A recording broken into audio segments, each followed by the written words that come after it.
Hello mga boss, ngayon ay tuturuan ko kayo kung paano mag-install ng mini driving light sa inyong mga poging motor.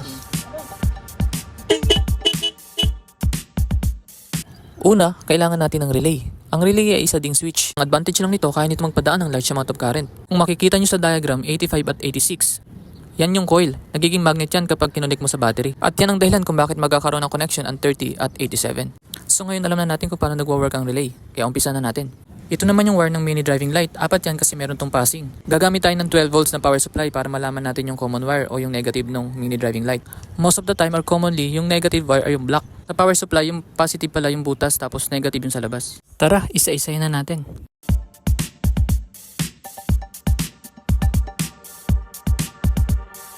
Naka-color coding pala siya. Yung kulay ng wire ay parehas sa kulay ng ilaw.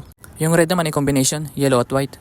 Ngayon nalaman na natin, pagsamahin natin ang driving light. Gumamit nga pala akong soldering para mas matibay ang connection. At syempre mas maganda ang